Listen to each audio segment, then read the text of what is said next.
And I'm not saying this for the sake of saying it, but one thing that I've been very grateful about is that thank God I had all bosses who were men. Shalini Singh is a force for impact and innovation. As Chief of Corporate Communications and Sustainability at Tata Power, she's led award-winning initiatives like Club Energy and Green Illusion. A TEDx speaker and passionate advocate for sustainability, she's on a mission to drive real change, one initiative at a time. I got my first board opportunity thanks to Mr. Sardana at the age of 40 to sit on a board of a public-private partnership, Tata Power Delhi Distribution, is unheard of. How was it for you to be a woman in a male-dominated industry? It's so much easier to work with men, and I don't have much experience with women. I think they were very, very nice to me. But did you doubt yourself? I did, very strongly. In fact, the doubt came more as I spent 3-4 months in the system. Where you started to question. And I was like, will I really last few quarters? And then I spent a lot of time listening, which really worked for me, because one should, wherever you are in a discomfort zone, the first rule, whether it is board, if you're a new board member, I think one thing which really beautifully worked for me was just being a good listener. Shalini, thank you so much for accepting our invitation and be here. No, thank you so much for inviting me. And this is my second podcast. The first one was on sustainability. And what I liked about this is there are a lot of people on that podcast that I really look up to. Like I was saying, Manoj Kohli, some of my ex-bosses. Yeah. And also just an opportunity to connect with a coach like you and enjoy this conversation. Yeah, so I'm looking forward to that. Thank you. Shalini, let's take a deeper dive into the successful career that you have worked with organizations like Airtel, Tata Power, ACC Cement, Ambuja Cement. Now you're on the board of several organizations as well. And while we were talking, we shared a few leaders that we have had the privilege and the honor of knowing and working in some capacity, shape, and form. Now, having said that, if you were to look back at your life and if you were to identify, you know what, that's the leader that I enjoyed the most working with, and why? So I think there wouldn't be one because in my journey, I also had an opportunity of working with really, really good leaders then, many CEOs, and I only worked with the CEOs. Having said that, doesn't mean that if you work with a manager, it won't be that good. But two of them that really speak to me very strongly. One was Mr. Manoj Kohli, though it was a short stint in Airtel. Very, encouraging, very people-friendly, very comforting leader. And the second one was in Tata Power, Mr. Anil Sardana, who continues to be a mentor to many of us. We still stay in touch with him. And he was, in true sense, transformed my journey in corporate world. And I really enjoying working at that stage. So I would say these two. But having said that, there were leaders in two more leaders that I would make a mention of. One is Mr. Neeraj Akori, who was my CEO in Wholesome, ACC Ambuja. Very charming and very, very, I would say, strong leader. Again, I enjoyed, though the journey was short, and I learned a lot from him. I learned, how you can laugh and say things because it's a very serious business, manufacturing, and you can still get the job done. And the other one was Mr. Prasad Menon. Mr. Menon was a leader par excellence. He's very well known in Tata Power, in Tata companies, as a very evolved leader. Unfortunately, I met him very early in my life when I was still getting to understand what leadership is all about. But I think today, when I look back, perhaps he was one of the most mature leaders that I saw, at that stage of my career. I would love to look at this conversation through different lenses. Now, before we take a deeper dive into this, let's go back to Manoj Kohli sir. I've had the pleasure of having him on my podcast. I've met him a few times, and he has been extremely generous. The demeanors that he has. Tell us about one such experience with him that still brings a smile on your face. Oh, he's a very, very emotionally intelligent leader, very ahead of his time. And I remember when I was when the team was moving back to Delhi, the Bombay team. I put in my papers because because I was told by my parents to stay back in Bombay and work here. You should not be working in Delhi. Yeah, There's something exactly. about Delhi, right? Yeah, for women, it wasn't considered safe, and that's the time when when I talked to Mr. Kohli. He said, "Hold on, let me come down to Bombay and speak to you." So he didn't call me over. He actually came down. He sat me down, and we had long conversation on how he can make life comfortable in Delhi, how housing will be taken care of. But I had made up my mind that I didn't want to shift. Then he sensed that. And he then started steering the conversation in the direction of, okay, how can I, since you are such a good resource, which are the companies that you would really like to work for? And he actually told me that he'll recommend me to few companies, to which I told him that I have few offers. Then he helped me shortlist the offer. And that's when I decided with him that I'll join Accenture. And he also offered to give me a reference for Accenture. So that's the kind of leader that I have seen in my career.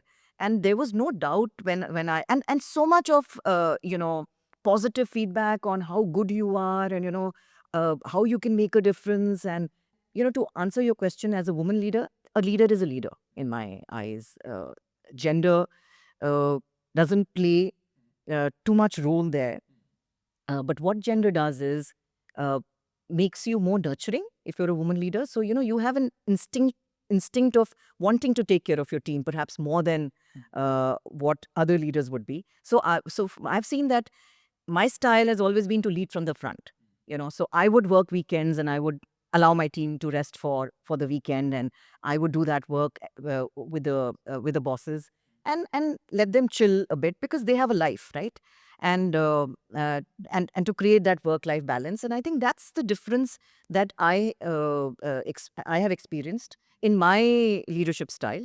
Also, give more women chance in your team, because manufacturing, unfortunately, what happens is that there are hardcore plant roles where women don't get a chance. So most of the roles that I've worked in, I've had 70% women working for me, knowing fully well that we will not be able to retain them. There'll be attrition, more attrition, because typically young teams, marriage age, and other things. Being very fully aware of it, that's the other thing that you do. You consciously think of supporting the gender as much as possible, and bringing in inclusion. Yeah. So tell me, you spoke about work life and you said, I would rather work on weekends and give my team the necessary time that they want for work life. Yeah. So tell me about that. Somehow, my take on work life is there's nothing called work life balance. I personally believe. I believe if you love what you do, Yeah. you would operate from a space of sheer love. Right. So it becomes less about the quantity. It becomes more about the quality. Right. Every time that I spend with my daughter, it's full of love. Every time when I'm with my family, with my brother, or entire family, right? There's something so magical, even if I've got limited time. What's your take on work life? And what is the myth about work life that it's high time to burst? Sure. So, if you go 10 years, 15 years back, technology was not that supportive. Working meant you had to be physically in office. Okay. And then over the weekend, when the bosses call you, or when it's required, because manufacturing, typically what happens is the plants are working on Saturday, Sunday. Yeah. Okay. Most of the plants, they are shut on Tuesdays, even for Tata Power and some other companies. So when there is something happening as a support function, my philosophy has always been to support business, and especially when you're required and needed, and they want you physically to be there. So in that situation, I would rather go myself than have a young team member go alone, or weekends when we were 10 years ago were very precious, because it was only about coming to office. As we got more flexibility, technology supporting it, even the youngsters have sort of shaped up, and are more into even working at home over their laptops or Zoom calls, etc. So that change has come in. Until then, it meant physically being in office, and obviously the work life balance sort of for them at that point in time was an issue. Now, personally, for many of us, we are fueled by passion. Yeah. And yes, we don't need work-life balance. We need to be on top of what we do, and I think that's what makes us go for something new all the time. So I also feel that work-life balance really is in the mind, and manufacturing, of course, believes that it's more about what you think than so much about what you do. And over a period of time, especially when I've worked with startups like Airtel, etc., where we've been in office till 2 o'clock in the night and then come back 7 o'clock in the morning, it's purely passion and wanting to create that benchmarks for the company, which has got us there. Nobody has been prescriptive about our coming into office at 7 in the morning, but we've done that. So let's look at what's happening in the corporate world today. You've worked with manufacturing industry, you've worked with telecom, and if you go to Airtel today as well, or if you go to Tata Sons today as well, that I would like to have 4 days a week, Yeah. or I would like to work for only 8 hours a day, right? In the recent past, there was a controversy where one of the most prominent leaders of one of the most established organization in the country spoke about 90 hours week. In the last year, we had somebody, again, one of the most celebrating founding member of an organization spoke about 70 hours of working week. And today, if you look at where 7 generations are working in an organization, especially Gen Zs, somehow I don't know how to work with them, right? Now, if you look at, there are two different worlds altogether. Somebody is talking about 90 hours, 70 hours a week. Here is somebody, you ask this guy, hey, I asked you to do something. And the response is, you know what, so sorry, Gaurav, I overslept. So sorry, I'll get this delivered to you in 2 days' time. Now, there are two different worlds, somehow not been able to fathom. When, how, where are they going to come together and merge in case there's a point? So I have worked with Gen Z, and frankly, I enjoy working with them. I think it's all about empowerment, okay, and I think it's also about a lot of planning to understand who you're dealing with, I know. okay, and That requires a 5-year course for me. not at all. And I think we need to also worry about Gen X now, because Gen Z, Gen X, they are the ones who are going to rule the world. I think it's important that organizations sit back, okay, and take a view on who is the next workforce. It's very important. And if you see, there are many organizations who have given flexibility, and there are developed countries like Japan who have given empowerment in the mind. I think what this generation doesn't want is being bogged down. As bogged down operationally, as bogged down, they want flexibility. I think what they've been saying all along is give us flexibility. They are not saying, I will not work X hours, Y hours. I think somebody is not, we are not focused on the on the pulse of the conversation, what they're expecting. So what they're saying is, in the morning, and I'll come to the responsibility part also that you touched upon. But when I've heard conversations that they've been having, what they say is that I can work from 9 to 1 and then go out and have lunch somewhere with my friend. Then I'll come back and work again, and I'll deliver. So it's a conversation of flexibility that we have to understand. The other thing about responsibility, yes, that's where I think the idea is that they are no longer the subservient juniors that many of us were, who would follow the boss orders, to T. If you see an army discipline, officers discipline, and army is a great example of how people follow orders without questioning, right? That doesn't work with Gen Z. If you give them responsibility and you ask them how much time you will take to deliver, chances are that they will give you the right time and they'll deliver in that time. At the same time, I think it's too early for us to make an opinion. Since you're talking about military and army, I've got few friends who have served army for several years and several decades. And they have the way of working there has proven that works. Right. Otherwise, you cannot hold the fort at the Kargil war or Absolutely. any of the war And by the way, fronts, right? manufacturing is the same. Precisely, The right? way they work, there's a And- process-led institution. Yes. It's not about people only. It's also about the processes that support people to Precisely. deliver. So I think it's too early to comment because we are yet to see the whole cycle. Right. If we continue to walk with the way they are expecting us to walk with, are we going to deliver results? And just because I've been bitten a couple of times, it's unfair at my part to stop smelling the roses just because I've got thorns there, right? So, having said that, what do you think, Shalini? What are those few things that has helped you? What are those few traits that have helped you grow in your career, right? Because there are a lot of viewers on this podcast who are women. Right. So, if you were to, Sure. I think 3 or 4 that I've always mulled over. One is perseverance. You know, uh, very strongly, what I would say, without being judgmental, what uh, the Gen Zs miss is perseverance. I think our generation was all about perseverance, perseverance, perseverance.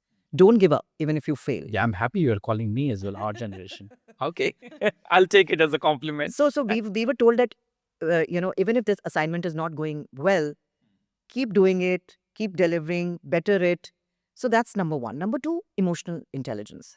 Uh, for many of us, what moves us or pivots us to leadership is the ability to empathize. Emotions. Okay, and also and in my kind of roles where you're an advisor to CEO on communication, sustainability, software issues, it's almost a make or break, because you can't advise a CEO if you are not emotionally intelligent. He'll not listen to your advice. You have to see what is the right time. You have to see what is his mood, what are his issues. Uh, Around that, you'll have to create a framework which helps him do all of that along with his operational, hardcore, number-driven performance. The third thing, passion, which I said, I think many of us were very passionate about working. Just the fact that you're financially independent is how that passion started. Then somewhere down the line, it got converted into how much value I'm adding to the organization. That fueled your passion for some time. And then when I tasted CSR, sustainability, board level roles, it was all about giving back. How much you can give back, in those roles, and make a difference to organizations. So it's a ever evolving journey. And last but not the least, I'm a huge advisor of hard work. See, bettering yourself is a hard work that you do every day. That's the only way. That's the only way, and that you can't take away from anything else. So while we all talk about smart working, otherwise and so on, but I think some of the assignments which I have enjoyed myself when I look back, whether it is Airtel, whether it is Tata Power, setting up, power plants from, 1 or 2 plants to almost close to, 118 subsidiaries. All of that has been a lot of hard work as well. And if that growth is not there in those organizations and you don't do that kind of hard work, you just don't learn that much. So I think these 4 things for any person, Perseverance, EQ, EQ, passion, and hard work. and hard work is a great combination. It's a good recipe. Very good recipe. Where would you place luck if you do? I think you create luck when you have all these 4 things right. But I think luck also comes from having very good bosses. When I look back and see where the luck has played a role, I think it has been in the CEOs that I worked with. And I'm very grateful to them for, for guiding me, for giving me that chance to really reach my potential. And I think what is very special about leadership is that leadership should be able to see potential of people more than what they are currently performing. So beautiful. Okay, because and I think in some organizations that comes naturally, and in some organizations it's not a written rule. And I think that's where leaders lose out. And I would highly recommend that because for most of us who were evaluated on performance, we were good performers, but we were evaluated very highly on potential, and that took us very far. Because then the organization starts investing in you as in training, in working on your OFIs, what we call as opportunities for improvement, Got it. and many other things. Yeah. This is where I, to a large extent, I agree to what you are saying. And if you permit, only one point where I would a little disagree, and which is absolutely okay, is I'm a firm believer of luck. I'm a firm believer of luck. I tell people that if you want to see what good fortune can do for you, what grace can do to you, group, what grace can do to you and for you, look at my life. That's what I tell, right? I've had the great fortune of born in the family that I'm born in. I've got the great fortune of having siblings that I have. I have the great fortune of having friends, the kind of friends that I have. Great fortune of being in touch with the right mentors and coaches and friends, right? That's what I believe in. Now, let's take one step forward here. You touched on a very beautiful point. You said a leader is somebody who can see possibilities and potential in you more than what you can see. Can you take me to a memory lane, Shalini, where you doubted yourself, right? Where literally to an extent you had tears rolling down your cheek. And then a shoulder came your way, a hand came your Many times. See, in a career as long as 28 years, 29 years, you will have many such, recall one. yeah. So what happened is that this is Airtel I'm talking about, okay? We were launching, and this is another leader that I didn't mention so far, Sanjay Kapoor, who was the in charge of launching. It was a very, I would say, very, tumultuous period where one day you would be very happy because you've done everything right. Next day, all of that gets wiped out because something's changed in the business environment. So it was a very volatile journey of launching Airtel. And we were launching almost close to 7 circles: Mumbai, Gujarat, MP, Chhattisgarh, Maharashtra, and Goa. So we had just finished the first launch, MP, which was a very small piece in the entire thing, and we were going to launch Mumbai, which was a very complicated journey. And I remember that a day before, we were fired by our Maharashtra circle person, saying that you are not taking Vodafone and BPL seriously, and everything that you're coming up with is just so mundane and so not happening. And I remember I was sitting on my table, and I was really down that day. And Sanjay walked up to me and said, "Hey, everything okay?"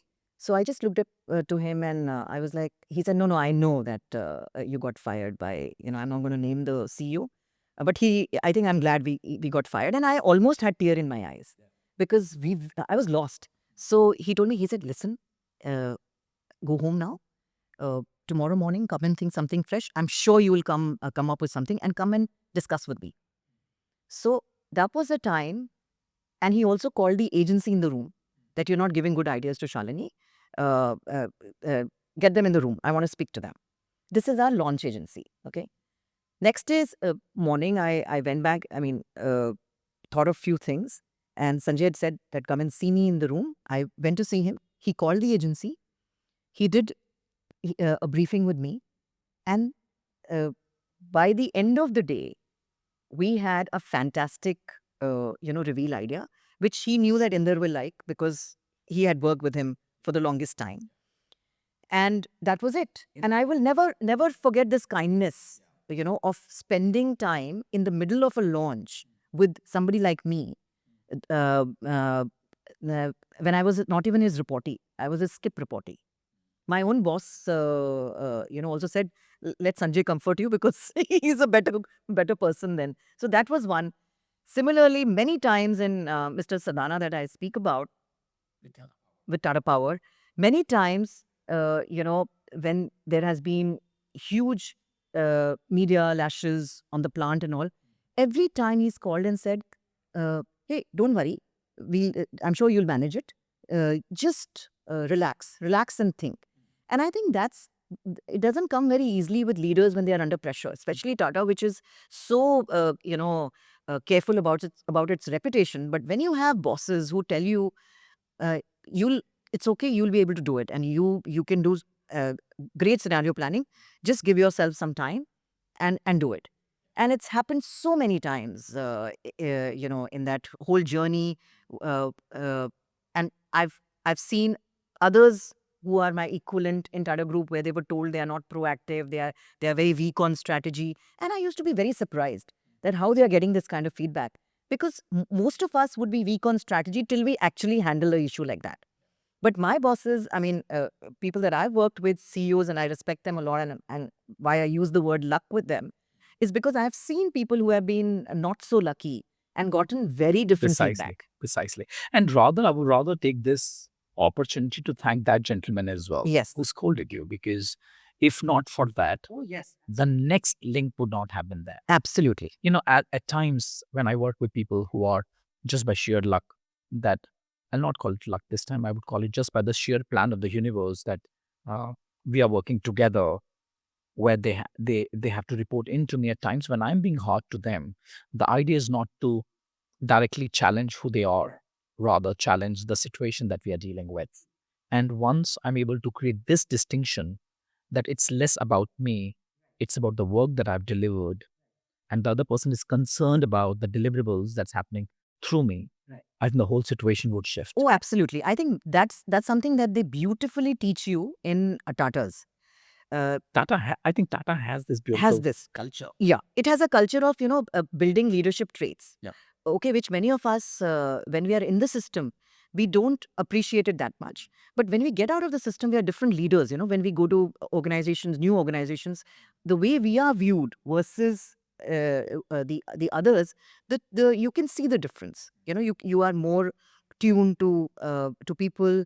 You are more empathetic, and uh, self defensiveness is one thing that you're taught in Tata system to work first on.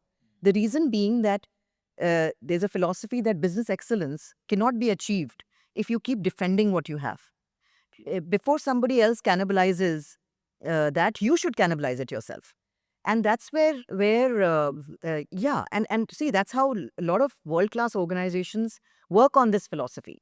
That before competition cannibalizes your product, you think of cannibalizing it, and you think of something better which comes up. If there's nobody who's willing to listen, then the product that we are creating is of no use.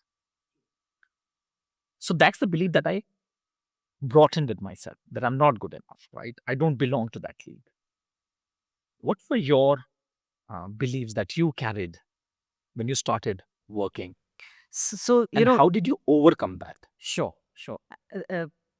When you enter manufacturing, you're not the right gender. Yeah.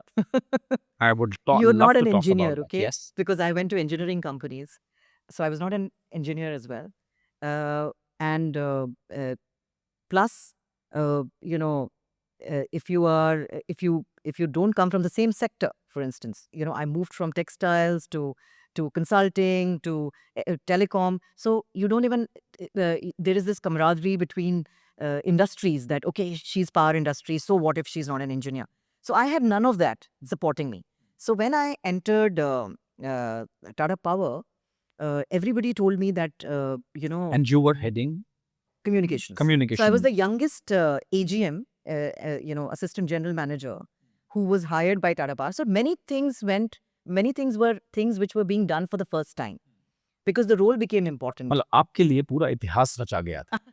The whole universe conspired for you. Absolutely conspired for me to be in an organization which I was not clear from Accenture to really join. And I was being advised in Accenture also that, why are you going to a Indian group? You should stay back in Accenture and create a career here because global organizations look at things differently. But there was some intuition which told me that, if they've chosen me, and I was interviewed by the board as well, then there is something that they're seeing which I have to trust.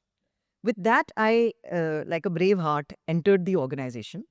For a year, I worked extremely hard to understand the business, to understand the whole process of how the regulatory system works. Spend a lot of time visiting the plants, going to different power plants, etc., to just see how a hydro plant runs, how a thermal plant runs, and spending time in the organization, understanding various businesses, what they bring to table. And of course, there was a lot of pending communication work because I was the first communication person that they had hired. and the laws had changed. There was quarterly reporting which came in. Earlier, it was only annual reporting. Uh, the new CFO had joined. So, so that was one space when there was only doubt because they had not hired a single woman leader before that. Whosoever was there was groomed the route of engineering, thing. But I think that's why I use the word perseverance. I think when you when you have that ability to say, okay, I will wait through this, it just starts making way for you. But did you doubt yourself? I did Yeah. very strongly. In fact, the doubt came more as I spent 3-4 months in the system. Where you started to question and Yeah, doubting everything. yeah, Am I the right fit here? absolutely. Technically as well, there was a lot of technical stuff happening. Uh, at that point in time, one was looking at nuclear power, uh, you know, uh, looking at other things. The annual tariff that we used to file was very complicated document. I was like, will I really last few quarters here? Because things are just so technical, and they have and power has a way of doing things. Everything is about government regulations. But I spend a lot of time listening, which really worked for me because one should, wherever you are in a discomfort zone, the first rule, whether it is board, whether it is if you're a new board member, I think one thing which really beautifully worked for me was just being a good listener because you absorb so much. And when you don't have the anxiety to talk, you are really, your mind is just listening. And that's what helped me. And I was not sure. Every 6 months, I would have the doubt that, okay, am I good enough to be here? Okay, will I be able to deliver value? One is the internal chatter. Another thing is the signals that we get from the external world. At times, that validate what you believe in, or at times, that invalidate that you believe in. Now, how was it for you to be a woman in a male-dominated industry? I mean, very curious to understand if you can take a deeper dive in the detailing, the way other team members who happen to be men, the way they would look at you, the way they would speak to you, the choice of the words that they would have, the demeanors that they would carry. If you can just recall one such incident that actually shook you to the core. Sure, sure. So, just to also tell you that, in Tata Power, we had 5 MDs. Each time the leadership changed was a huge nightmare because, uh, you know, e- uh, in some ways, communication is a CEO advisory role. And a CEO chooses who he really wants to work for. So each time that would happen, and it's incidental that it happened in Tata Power, 5 CEOs came in, which doesn't happen in Tata's that often. During your time, During my during time. your tenure. So I would say, those just to prove yourself once again, it was a whole new job again Or every probably time. they were finding a good boss for you. But coming back to this, And I hope you did not plan anything. He's not a good boss. Fire him. no, Fire him. I Fire him. much that people think that they can fire a boss. Boss. It doesn't happen at all. And here, this is not a normal boss. This is the CEO of the organization. I think what guided many of us was the inspiration and the respect that we had for what they brought to the table. And each time they changed, while there were insecurities, there was this vulnerability that you were worried about. Will you have the same kind of rapport, etc.? You also knew that the respect for the chair will not change just because the person has changed. So I think that's very special in most of these roles when you report into somebody that's senior. But coming back to your question on how was it to work in a male-dominated space, it's so much easier to work with men, and I don't have much experience with women. Uh, I think they were very, very nice to me. I've talked about Airtel. I must also talk about Arvind Mills, how, so many people would mentor you, sometimes patronize you, which you never enjoyed, but mostly came from a space of, helping you build your career. And saying that, okay, if she's here, then she's a good worker, then she's serious about making a career and we should help it. And I'm not saying this for the sake of saying it, but one thing that I've been very grateful about is that thank God I had all bosses who were men, because they really understood that I was doing two jobs. One was working at home after 8 o'clock, taking care of my family, etc. And one was coming and working. And many of them verbalized that also to a lot of my male colleagues. They said, you will not have the same journey as Shalini because she does 2 jobs a day. Yeah. And I think Men can never have that kind of experience, not even in our imagination. I personally tell people that in the Indian society, I don't know about worldwide, in the corporate world that we are a part of, women are underrated, absolutely. right? Yeah, Yeah. they are. But I have to say this, that finally your journey in many of these organizations is also about how much your boss stands up for you. And at least for leaders that I've worked with, they really, really stood up for me for many of the things, for giving me an opportunity. I got my first board opportunity thanks to Mr. Sardana at the age of 40, which is unheard of. At the age of 40, to sit on a board of a public-private partnership, Tata Power Delhi Distribution, is unheard of. But I remember when we were talking during my developmental discussion, he said, "What is it that you would really want to do next?" And I said, "Sir, if I'm not being too ambitious, can I experience a board position?" And he looked at me, and frankly, he didn't have an answer. He didn't promise me anything. But within 3 days, I got a call from the NRC chairman saying, "We've been told that we would like you to consider for this board, and can you come and meet me for an interview?" And I was so surprised because, one thing that we women don't do right is not ask for what we want. Don't claim your greatness. Yeah, yeah. And I think we, just by asking, Mr. Sadana was so generous to give me that opportunity, the first opportunity. And like I said, it was a very formidable board. You had 3 IS officers from the government. You had our independent director, Mr. Sadana, as the chairman, as the CEO of the current MD, who was then the CEO of TPDDL. Along with that, my coming on board was like a baby being thrown in the swimming pool without knowing swimming. Just go and Just learn. yeah, just And also, as I'm listening to you, Shalini, what's emerging and showing up for me is the importance of having right mentors and right sponsors in your life. I think that's where we falter. We don't find, we are not very judicious in finding our own mentors and finding our own sponsors because as I tell, right, when I got in the space of coaching, I remember my conversation with my teacher. I had tears in my eyes, and I doubted myself. I don't think that I'll be able to become a good coach. And she looked at me, kept her right hand on my left shoulder, and she said, Gaurav, I promise you, one day you'll make one of the finest coaches in the country. Least did I expect that I would pick up that path, right? Have I become the best coach in the country? Not even the question. The question is, do I really care now? Right? Of course, the egoic part of me wants that. But the subtle part that my teacher touched on gave me an assurance that it's the right direction you have taken for yourself, right? You have taken the right direction for yourself. And that's where that's the importance of having the right mentors and the sponsors. True. And there will always be colleagues who will think that you're overrated. You are favored. So I was the blue-eyed girl of all the 5 CEOs in the Grapevine conversations.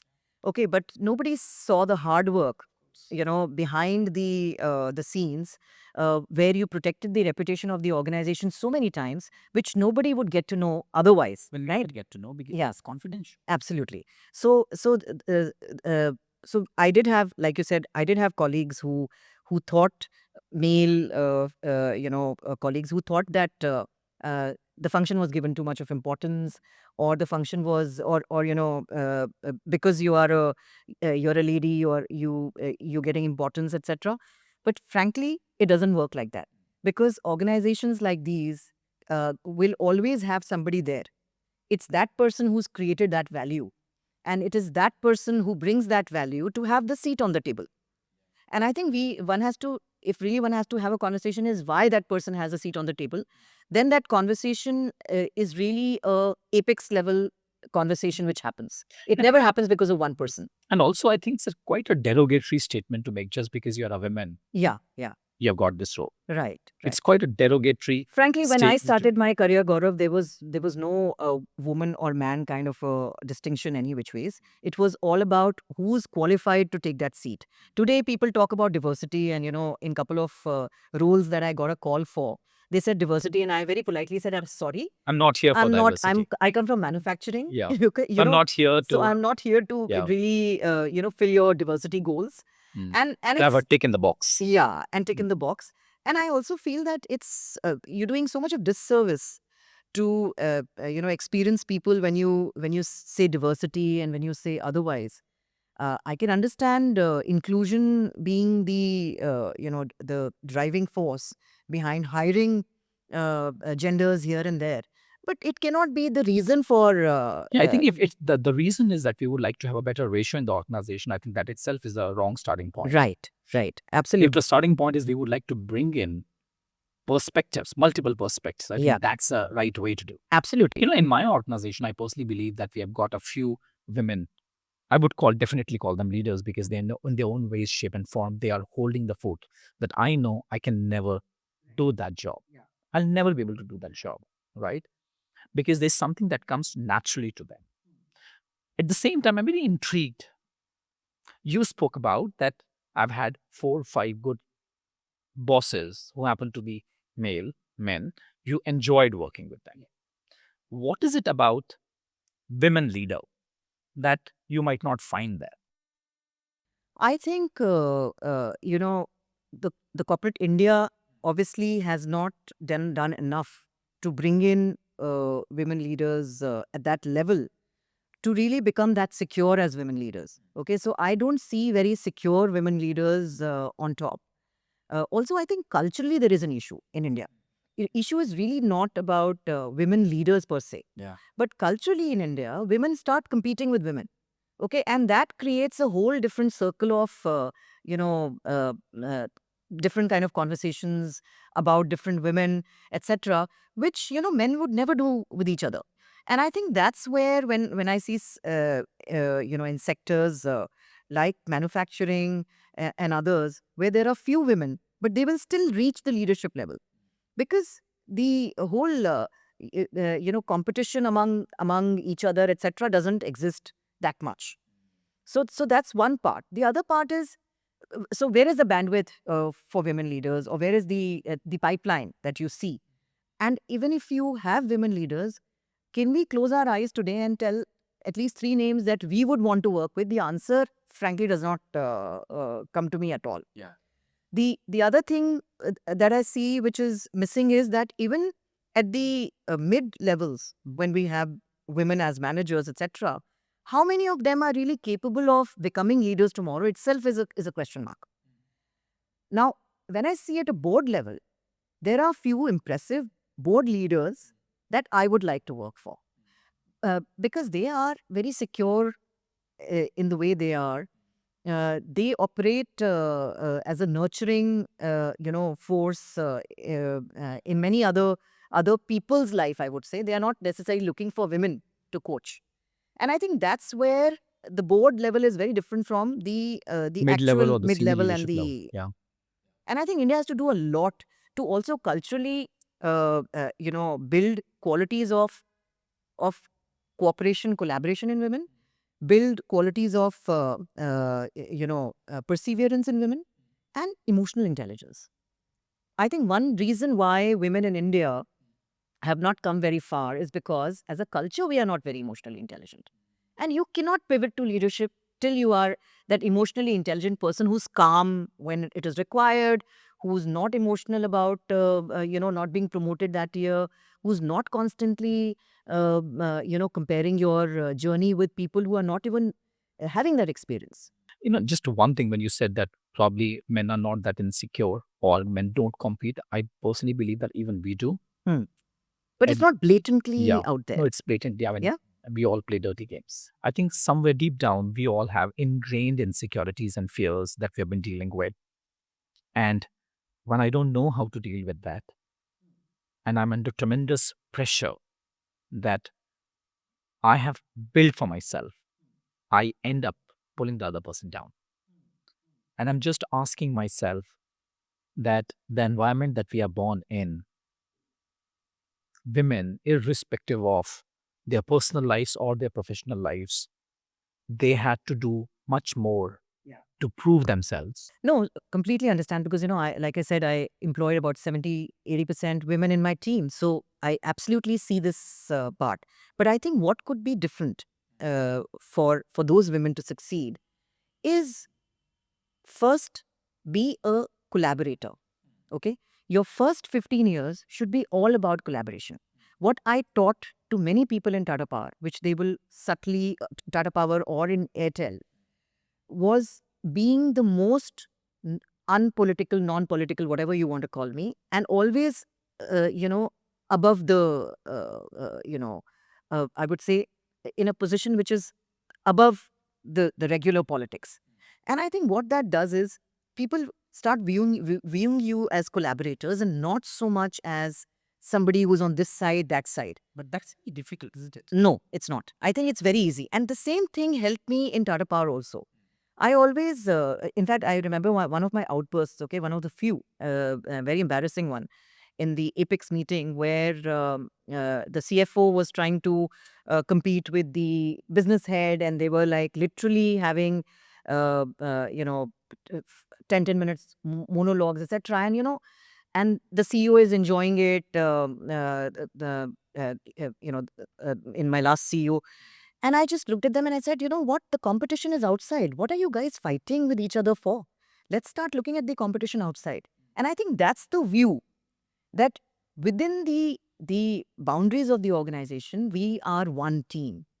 Men, women, all alike, forget it. But there has to be one or two people in the team who feel this way. And and to remind them from time to time that the competition finally is outside and that's where we have to outshine. But did they understand, or did they just stop that argument because somebody confronted them? I That's a think, deeper question, isn't it? yeah, that's a deeper question. Of course, they did empathize, and the CEO took me aside and said that thank God, you stepped in, because he himself was new, and he was also a little taken aback, and everybody has their own reactions to this. And I told him, I said, you please have more and more collaborative conversations with them, because it's embarrassing to see two senior president level people fighting like that and arguing with each other, which is in a boardroom without realizing that finally it's about creating that one business success. And I think it happens, uh, and therefore many of us who are in these softer roles have an opportunity to in many ways show collaboration, or demonstrate collaboration for them to really respect you and understand. Shalini, thank you so much for Thank you, being Gaurav. here. Thank you for having me. An absolute joy, delight having you. Likewise. Thank you. Thank you.